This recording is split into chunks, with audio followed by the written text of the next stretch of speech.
మామిడికాయ సీజన్ వచ్చిందంటే మనం ఆవకాయలు పెట్టేసుకుంటాం, మాకాయలు పెట్టేసుకుంటాం, ఎన్నెన్నో పచ్చళ్ళు చేసేసుకుంటాం, తురుముడి పచ్చడని. సో ఇవాళైతే నేను ముక్కలు పచ్చడి చేస్తున్నాను. సో బాగా ఇలా మనం లేతగా అంటే ఇంకా టెంక అవ్వని కాయలు ఉంటాయి కదండి, అవి తీసుకుని మీడియం సైజ్ కాయలు ఆ జీడిలంతా తీసేసి ఇలా పెద్ద పెద్ద ముక్కలుగా తరుక్కుని పెట్టుకోవాలి. ఇప్పుడు ఉప్పు వేసుకోవాలి, తగినంత ఉప్పు. మనం ఇది సేమ్ మన ఆవకాయ ఎలా పెట్టుకుంటామో అలాగే ఉంటుంది, కానీ దీంట్లో మనం పోపు వేసుకుంటాం అనమాట. సో నేను దీనికి తగినంత 3 స్పూన్లు ఉప్పు వేసేసుకున్నాను. చూసుకుని వేసుకోండి, ఎందుకంటే మనం కారం కూడా వేసుకుంటాం కాబట్టి ఆ మాత్రం ఉప్పు పడుతుంది. మనకి పిండి కావాలి కదా కలుపుకోవడానికి, అందుకు. అలాగే 1 స్పూన్, 2 స్పూన్స్, 3 స్పూన్స్, 4 స్పూన్స్, ఇంకొక స్పూన్ వేసేస్తాను. వేసేసి పూర్తిగా ఇలా కలిపేసుకోవాలి. నా చెయ్యి ఫ్రాక్చర్ అయిన మూలాంచి ఏ పని తొందరగా అవ్వట్లేదండి, చాలా నొప్పి పడుతుంది. అలాగే ఆవాల మెంతుల పొడి అదొక 2 స్పూన్స్, ఎందుకంటే నేను మళ్ళీ పోపులో వేస్తాను కాబట్టి ఇప్పుడు నేను ఇక్కడ 2 స్పూన్సే వేస్తున్నాను, అక్కడ మనం పోపులో వేసుకుందాం. సో ఇదంతా ఇలా కలిపేసుకోవాలండి. కలిపేసుకుని తగినంత నూనె వేసేసుకోవాలి. మనం పోపు కూడా వేస్తాము, పోపులో కూడా ఎక్కువ నూనె పడుతుంది. ఫస్ట్ అయితే ఇలా కలుపుకోవడానికని నేను వేసేసాను అనమాట.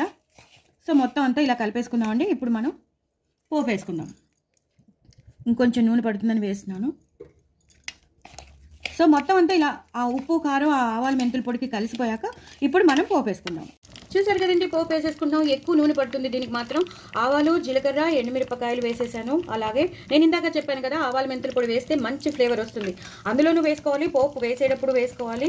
అలాగే కొంచెం కారం, ఎప్పుడైనా సరే కారం కూడా ఇలా పోపులో వేస్తే ఆ కలర్ అనేది ఉండిపోతుంది అనమాట, మంచిగా ఉంటుంది. అలాగే ఇంగువ, మీరు వెల్లుల్లిపాయలు కావాలంటే వేసుకోండి, నేనైతే వేయట్లేదు. వెల్లుల్లిపాయలు కావాల్సిన వాళ్ళు, ఆ ఫ్లేవర్ కావాలి అన్న వాళ్ళు వేసుకోండి. ఇంగువ పోపు మాత్రం మస్ట్ అండి, చాలా ఎక్కువగానే పడుతుంది, ఎందుకంటే మనం చేసేది ముక్కలు పచ్చడి కాబట్టి. ఆ ఆవాల మెంతుల పొడి, ఆ ఇంగువ పోపు, ఆ కారం అదిరిపోతుంది. లాస్ట్లో కొంచెం కరివేపాకు కూడా వేసేసుకుని, చూసారు కదా ఎంత బాగుంటుందంటే అంత బాగుంటుంది. తప్పకుండా ఆవాల మెంతుల పొడి అలాగే ఇంగు మాత్రం వేసుకోండి, అలాగే కారం కూడా వేసుకోండి. అన్నీ వేగిపోయే ఇంకొంచెం నేను ఇంగు వేస్తాను, మంచి వాసన వచ్చేస్తుంది. అదంతా పట్టేస్తుందండి, మంచిగా పట్టేస్తుంది. మనం వేసిన ఆ పోపు, ఆ ఇంగు పోపు కానీ అంతా మంచిగా పట్టేసి మన ఆవాల మెంతుల పొడి అన్నీ వేస్తాం కదా, ఎక్కువ నూనె వేసుకోవాలి, అందుకే చెప్తున్నాను. ఇప్పుడు మెల్లిగా ఇందులోకి నేను ట్రాన్స్ఫర్ చేసేస్తాను. చాలా చాలా చాలా చాలా టేస్టీగా ఉండే మనకి ముక్కల పచ్చడి రెడీ అయిపోతుంది. చూసారు కదా, నా ఫ్రాక్చర్ చేతితో కలపడం కష్టం, కానీ ఇలా ఎక్కువ నూనె వేసుకుని చేసేసుకుంటే సూపర్ ఉంటుంది. నేను కరివేపాకు కూడా వేసుకున్నాను, ఇలా ఉంటుందండి.